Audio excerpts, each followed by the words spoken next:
Actu sortie. Actu sortie des Vallons de Vilaine.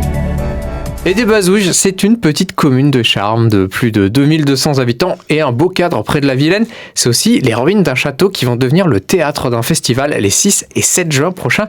C'est l'association Maison Bruyante qui vous propose ce rendez-vous et ça s'appelle Festival Château Bruyante. On commence à faire du bruit dès maintenant en compagnie de Charlotte Arditi, membre de l'association qui est venue accompagner d'un autre membre de cette même association, Cédric Cellier. Bonjour à vous deux. Bonjour. Bonjour. Alors, Charlotte, qu'est-ce qui a motivé votre association à lancer Château Bruyante ? Eh bien, l'association est assez récente. Elle a été créée en novembre dernier et à la base, on voulait faire des concerts chez l'habitant. Voilà, des petits concerts parce qu'on avait envie de créer faire des concerts dans notre ville qui nous plaisent, ramener la musique qu'on aime en fait chez nous. Et finalement, de fil en aiguille, on s'est dit que ce serait bien de faire des concerts en extérieur. Et à Aidé-Bazouges, on a ce lieu en fait qui est assez idéal pour ça. Et finalement, on s'est retrouvé à faire une programmation de plus en plus étoffée. Et à la fin, on s'est retrouvé avec 9 groupes et sur un soir, une après-midi, une grande soirée puisque ça se finit à 2h du matin. Et voilà, ça a fait un mini festival. Voilà. Donc Cédric, l'enjeu c'est de ramener de la culture à Aidé-Bazouges. Il y en a déjà. Il y en a déjà forcément, oui. Il y en a déjà beaucoup. Mais d'en ramener encore plus. Ramener encore plus, oui. Parce que... Il y a un tissu associatif qui est déjà très présent à Aidé. Au niveau musical, nous, il n'y avait pas trop notre ligne, en fait, la ligne qu'on propose actuellement, donc qui est plutôt électro-pop. Il y a une dominante électro, mais c'est quand même assez éclectique ce qu'on peut proposer. Ouais. C'est la scène indépendante, locale ou pas. Après, on va discuter de la programmation du festival, mais elle illustre très bien tout ça, ouais. Ouais. Donc, je ne sais plus ce que c'était la question. Non, votre vision de la culture à Aidé-Bazouges. Ouais, voilà, il y a déjà beaucoup de choses qui s'y passent. Vous apportez un petit plus. On a rajouté une pierre à l'édifice. Alors Cédric, justement, on va parler de la programmation de ce festival. C'est quoi cette pierre à l'édifice ? On a 9 groupes, donc ça va du rock garage, rock un peu à la Beatles, à l'électro, voilà, techno. Et puis, on peut donner des noms. Alors, par exemple, Bobs, qui sont passés par ce studio pour une interview courant l'année. Super groupe, de rock de Rennes. Et on a Merci Bonsoir, qui fait plutôt du garage punk. Et ils sont à Douarnenez, on a Pizza Noise Mafia, de l'électro, techno.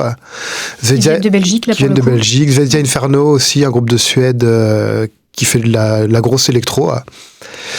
178 degrés qui sont à Redon, Rennes. On est dans la pop électro. Pop expérimentale. Ouais, voilà, pop expérimentale plutôt. Ona Gaines aussi de Redon, qui était au Trans au mois de décembre dernier, c'est ça. Et Philippe Bossard, un musicien de Crozon.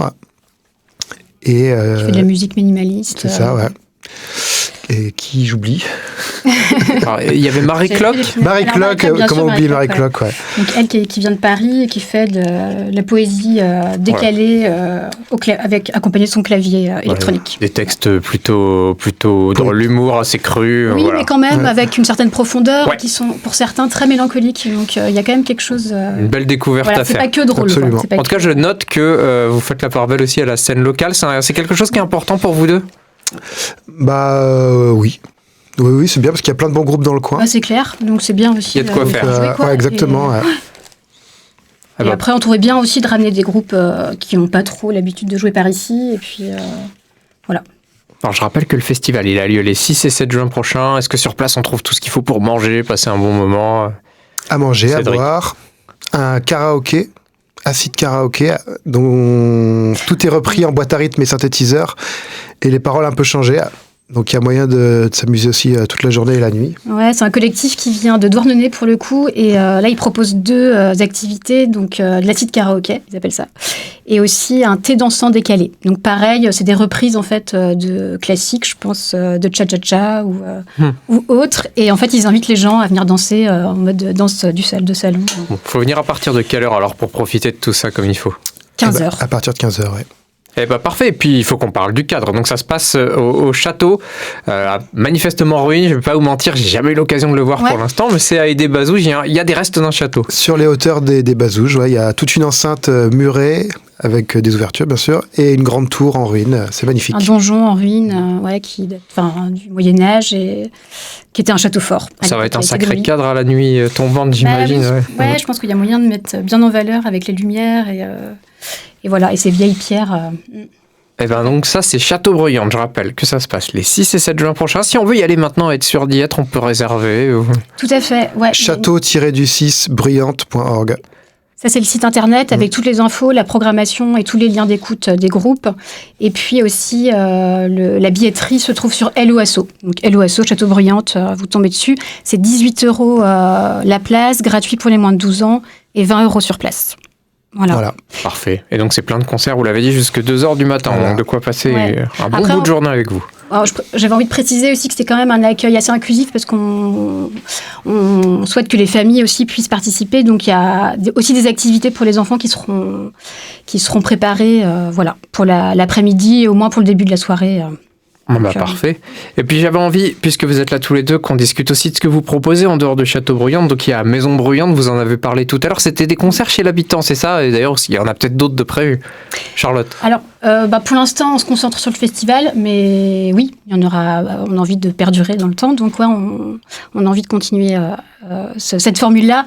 Donc l'idée, c'est de changer de lieu à chaque fois.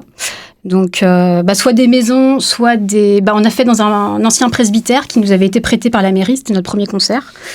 Et le deuxième concert avait eu lieu dans un laboratoire d'artisans, où Cédric travaille d'ailleurs. Et du coup, on avait investi un hangar là pour faire des concerts. Et le dernier concert a eu lieu chez nous. Donc, on avait prêté notre salon pour faire le concert de Bossenberg, qui était super d'ailleurs. Super concert. C'est l'occasion de rencontrer plein de monde, j'imagine, en accueillant les gens c'est chez chouette. Plein d'artistes. Parfait. Écoutez, d'autres projets dont vous avez envie qu'on parle avant de se dire au revoir? C'est déjà pas mal. On a fait un beau tour. Sur le festival. L'idéal, c'est de donner rendez-vous à tout le monde les 6 et 7 juin prochains pour Châteaubriand. On vous met évidemment les liens pour aller faire votre réservation si ça vous intéresse sur radiolaser.fr avec le podcast de cet échange. Je vais remercier mes deux invités de l'association Maison Bruyante, Cédric Sellier et Charlotte Arditi. Merci à vous. Merci Simon. beaucoup.